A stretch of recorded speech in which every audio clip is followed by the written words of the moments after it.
Hello everyone, welcome to the fourth instalment of The Graveyard Book by Neil Gaiman. We're just about to start chapter 3, so let's see what happens to Bod today, shall we?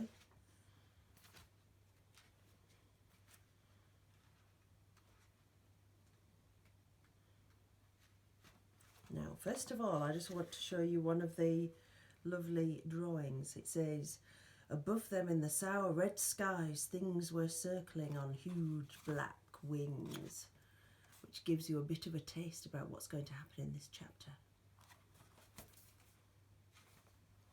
Chapter 3, The Hounds of God. One grave in every graveyard belongs to the ghouls. Wander any graveyard long enough and you'll find it, water-stained and bulging, with cracked or broken skin and stone, scraggly grass or rank weeds about it, and a feeling when you reach it of abandonment. It may be colder than the other gravestones too, and the name on the stone is all too often impossible to read. If there is a statue on the grave, it will be headless or so scabbed with fungus and lichens as to look like a fungus itself. If one grave in a graveyard looks like a target for petty vandals, that is the ghoul gate.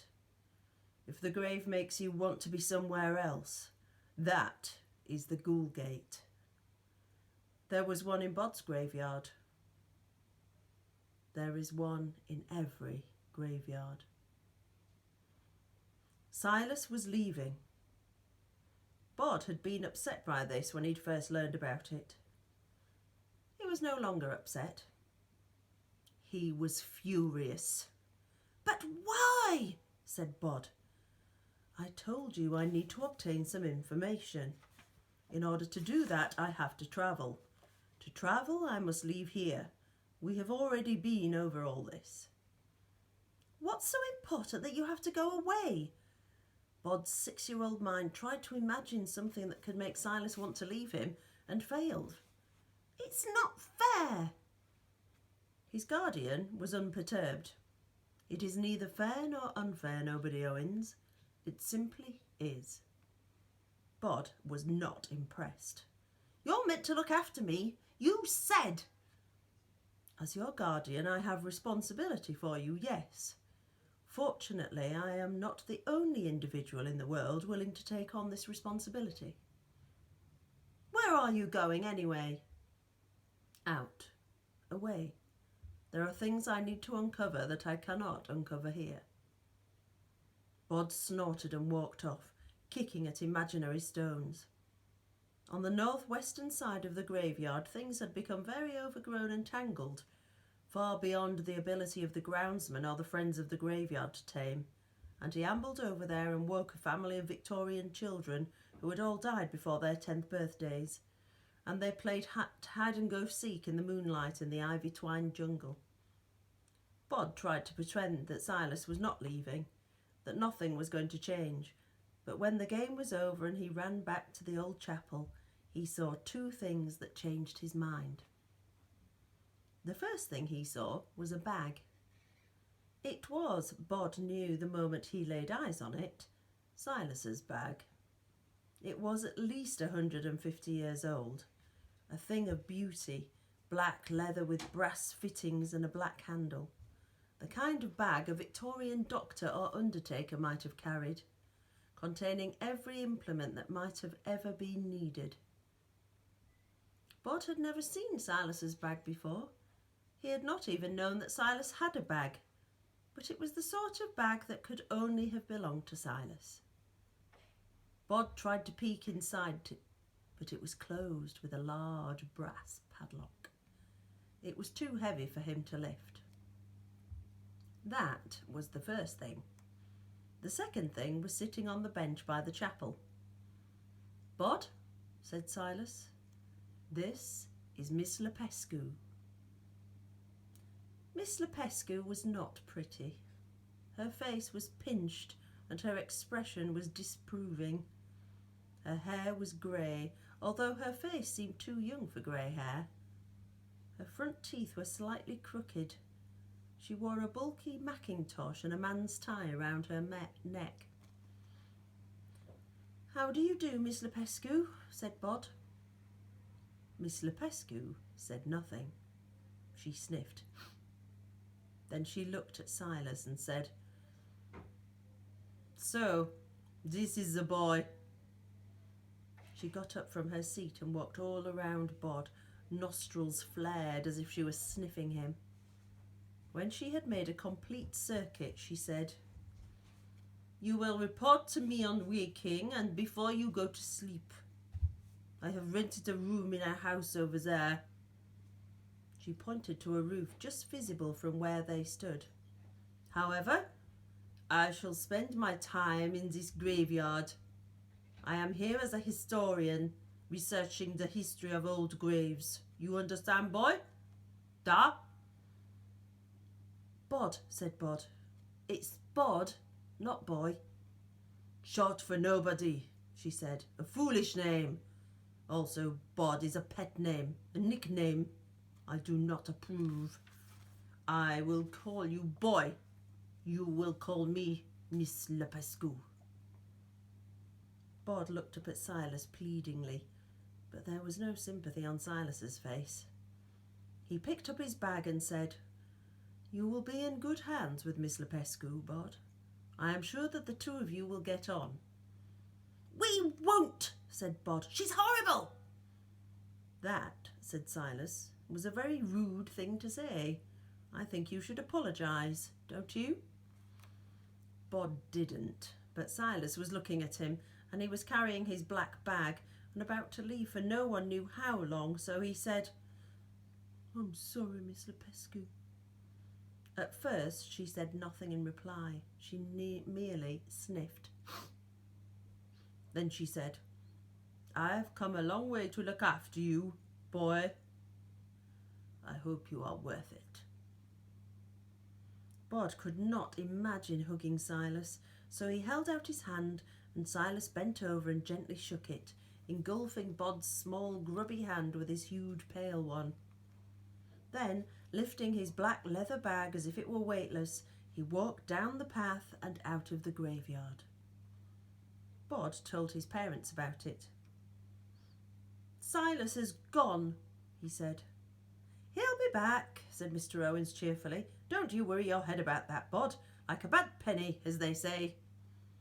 Mrs. Owens said, "Back when you were born, he promised us that if he had to leave, he would find someone else to bring you food and keep an eye on you. And he has. He's so dependable." Silas had brought food for Bod, true, and left it in the crypt each night for him to eat. But this was, as far as Bod was concerned, the least of all the things that Silas did for him. He gave advice, cool, sensible, and unfailingly correct. He knew more than the graveyard folk did, for his nightly excursions into the world outside meant that he was able to describe a world that was current, not hundreds of years out of date. He was unflappable and reliable, and he had been there every night of Bod's life, so the idea of the little chapel without its only inhabitant was one that Bod found difficult to conceive of. Most of all, he made Bod feel safe. Miss Lepescu also saw her job as more than bringing Bod food. She did that too, though. "What is that?" asked Bod, horrified. "Good food," said Miss Lepescu. They were in the crypt. She had put 2 plastic containers on the tabletop and opened the lids. She pointed to the first. "Is beetroot barley stew soup." She pointed to the second. "Is salad. Now, you eat both. I make them for you." Bod stared up at her to see if this was a joke. Food from Silas mostly came in packets, purchased from the kind of places that sold food late at night and asked no questions. No one had ever brought him food in a plastic container with a lid before. "It smells horrible," he said.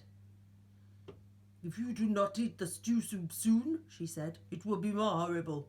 It will be cold. Now, eat." Bod was hungry. He took a plastic spoon, dipped it into the purple-red stew, and he ate. The food was slimy and unfamiliar, but he kept it down. Now, the salad, said Miss Lepescu, and she unpopped the top of the second container. It consisted of large lumps of raw onion, beetroot and tomato, all in a thick, vinegary dressing. Bod put a lump of beetroot into his mouth and started to chew. He could feel the saliva gathering and realised that if he swallowed it, he would throw it back up. He said, I can't eat this. It's good for you. I'll be sick. They stared at each other, the small boy with tousled mousy hair, the pinched pale woman with not a silver hair out of place. Miss Lepescu said, You eat one more piece. I can't. You eat one more piece now, or you stay here until you've eaten it all. Bod picked out a piece of vinegary tomato, chewed it and choked it down. Miss Lepescu put the tops back on the containers and replaced them in the plastic shopping bag. She said, Now, lessons. It was high summer. It would not get fully dark until almost midnight. There were no lessons in high summer. The time that Bod spent awake, he spent in an endless warm twilight in which he would play or explore or climb. Lessons? He said. Your guardian felt it would be good for me to teach you things. I have teachers. Letitia Burrows teaches me writing and words, and Mr. Pennyworth teaches me his complete educational system for younger gentlemen with additional material for those post-mortem. I do geography and everything. I don't need more lessons. You know everything then, boy. 6 years old and already you know everything. I didn't say that. Miss Lepescu folded her arms. Tell me about ghouls, she said. Bod tried to remember what Silas had told him about ghouls over the years. Keep away from them, he said. And that is all you know, da? Why you keep away from them? Where do they come from? Where do they go? Why do you not stand near a ghoul gate, eh, boy? Bod shrugged and shook his head. Name the different kinds of people, said Miss Lepescu. Now! Bod thought for a moment. The living, he said. The dead. He stopped. Then, cats, he offered uncertainly. You are ignorant, boy, said Miss Lepescu. This is bad, and you are content to be ignorant, which is worse. Repeat after me. There are the living and the dead. There are day folk and night folk. There are ghouls and mist walkers. There are the hunters and the hounds of God. Also, there are solitary types. What are you? Asked Bod. I, she said sternly, am Miss Lepescu.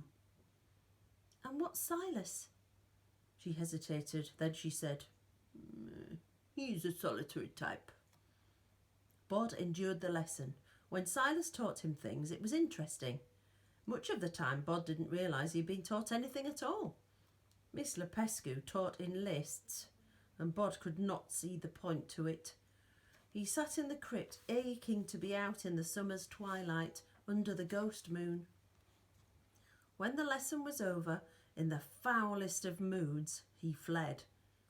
He looked for playmates, but found no one, and saw nothing but a large grey dog, which prowled the gravestones, always keeping its distance from him, slipping between gravestones and through shadows.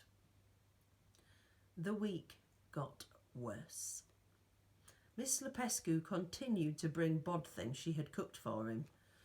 Dumplings swimming in lard, thick reddish-purple soup with a lump of sour cream in it, small cold boiled potatoes, cold garlic-heavy sausages, hard-boiled eggs in a grey, unappetising liquid.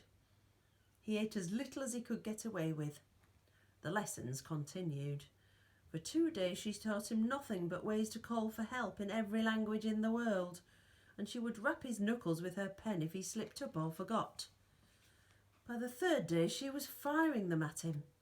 French. Au secours. Morse code.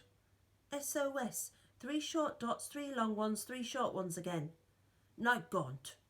This is stupid. I don't remember what a night gaunt is. They have hairless wings and they fly low and fast. They do not visit this world, but they fly the red skies above the road to Gulheim. I'm never going to need to know this. Her mouth pinched in tighter. All she said was, Night gaunt. Bod made the noise in the back of his throat that she had taught him. A guttural cry like an eagle's call. She sniffed. Adequate, she said. Bod could not wait until the day that Silas would return. He said, There's a big grey dog in the graveyard sometimes. It came when you did. Is it your dog? Miss Lepescu straightened her tie. No, she said. Are we finished? For today, you will read the lists I gave you tonight and remember them for tomorrow. The lists were printed in pale purple ink on white paper, and they smelled odd. Bod took a new list up onto the side of the hill and tried to read the words, but his attention kept sliding off it. Eventually he folded it up and placed it beneath a stone. No one would play with him that night. No one wanted to play or to talk, to run and climb beneath a huge summer moon. He went down to the Owens' tomb to complain to his parents, but Mrs. Owens would not hear a word said against Miss Lepescu on, as far as Bod was concerned, the unfair grounds that Silas had chosen her, while Mr. Owens simply shrugged and started telling Bod about his days as a young apprentice cabinet maker, and how much he would have loved to have learned about all the useful things that Bod was learning, which was, as far as Bod was concerned, even worse. Aren't you meant to be studying anyway? Asked Mrs. Owens, and Bod squeezed his fists together and said nothing. He stomped off into the graveyard, feeling unloved and underappreciated. Bod brooded on the injustice of it all and wandered through the graveyard kicking at stones. He spotted the dark grey dog and called to it to see if it would come over and play with him, but it kept its distance, and Bod, frustrated, threw a clump of mud towards it, which broke on a nearby gravestone and scattered earth everywhere. The big dog gazed at Bod reproachfully, then stepped away into the shadows and was gone. The boy walked back down to the southwest side of the hill, avoiding the old chapel. He did not want to see the place that Silas wasn't. Bod stopped beside a grave that looked the way he felt.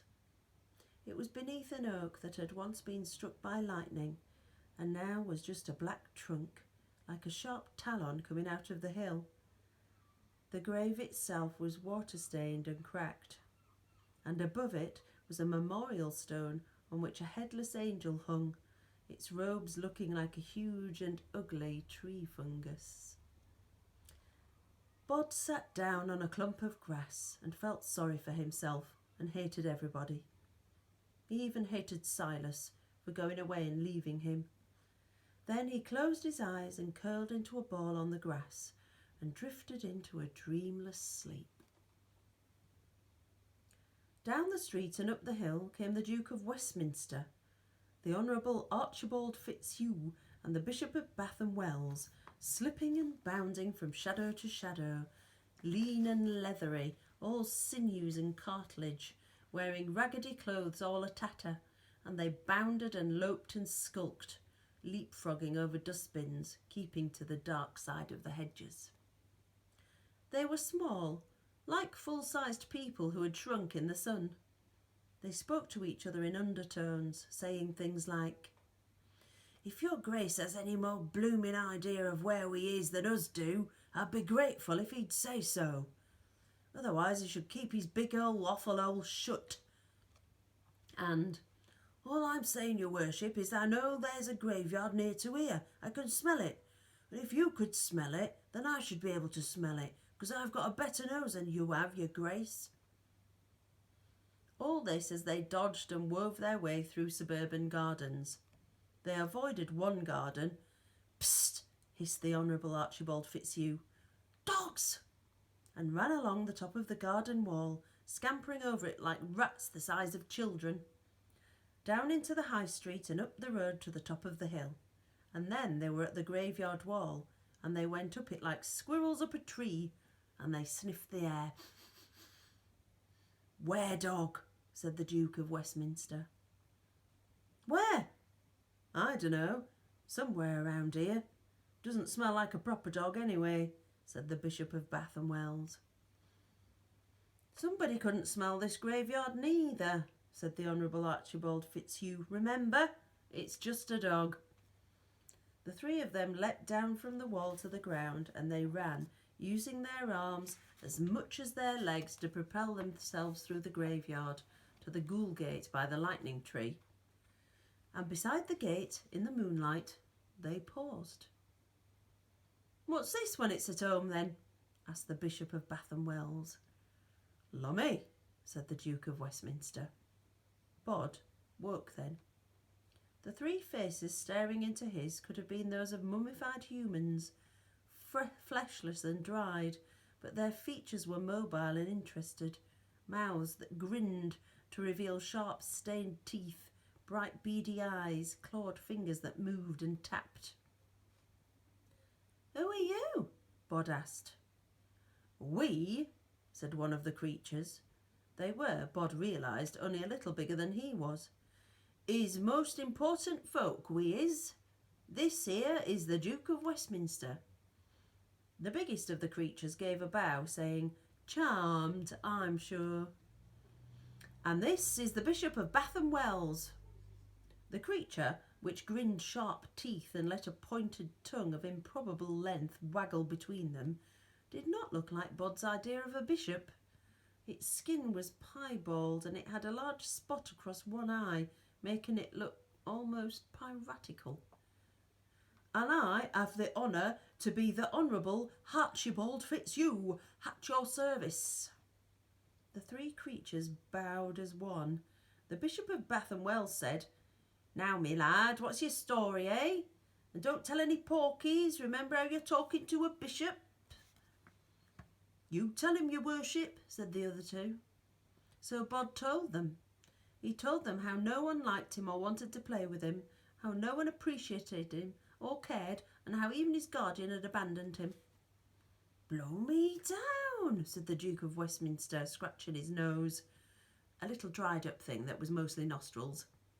"What you need is to go somewhere the people would appreciate you."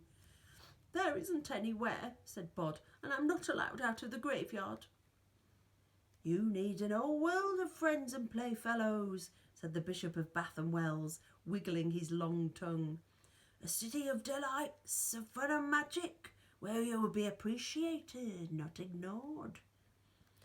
Bod said, "The lady who's looking after me, she makes horrible food, hard-boiled eggs, soup and things."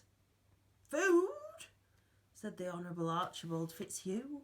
"Where we're going, the food's the best in the whole world. Makes me tongue rumble and me mouth water just thinking about it." "Can I come with you?" said Bod. "Come with us?" said the Duke of Westminster. He sounded shocked. "Don't be like that, your grace," said the Bishop of Bath and Wells. "Have a blinking heart. Look at the little mite. Hasn't had a decent meal in he don't know how long." "I vote to take him," said the Honourable Archibald Fitzhugh. "There's good grub back at our place." He patted his stomach just to show how good the food was. "So, you game for adventure?" asked the Duke of Westminster, won over by the novel idea. "Or do you want to waste the rest of your life here?" And with bony fingers he indicated the graveyard and the night. Bod thought of Miss Lepescu and her awful food, and her lists and her pinched mouth. "I'm game," he said. His three new friends might have been his size, but they were far stronger than any child, and Bod found himself picked up by the Bishop of Bath and Wells and held high above the creature's head, while the Duke of Westminster grabbed a handful of mangy-looking grass, shouted what sounded like "Skag theg cavag," and pulled. The stone slab that covered the grave swung open like a trapdoor, revealing a darkness beneath. "Quick now," said the Duke, and the Bishop of Bath and Wells tossed Bod into the dark opening, then leapt in after him, followed by the Honourable Archibald Fitzhugh, and then with one agile bound by the Duke of Westminster, who, as soon as he was inside, called out, "Weg Carados!" to close the Ghoul Gate, and the stone crashed down above them. Bod fell, tumbling through the darkness like a lump of marble, too startled to be scared, wondering how deep the hole beneath that grave could possibly be, when two strong hands caught him beneath the armpits, and he found himself swinging forward through the pitch blackness. Bod had not experienced total darkness for very many years.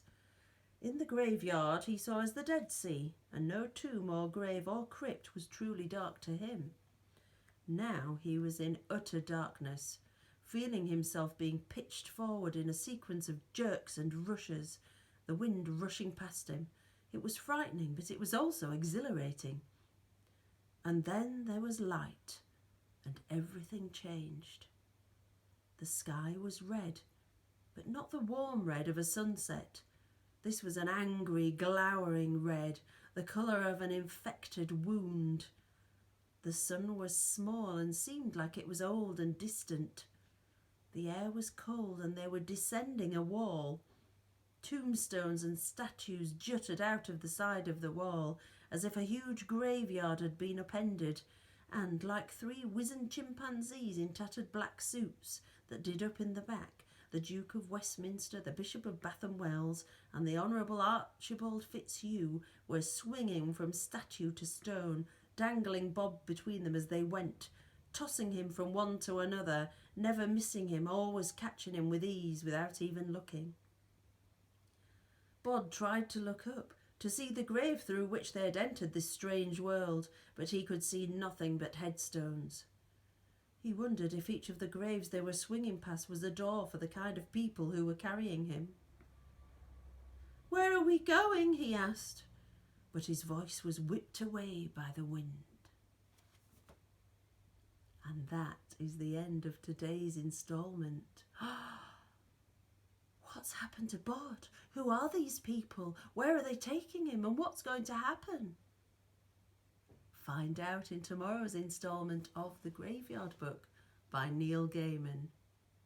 Sleep well.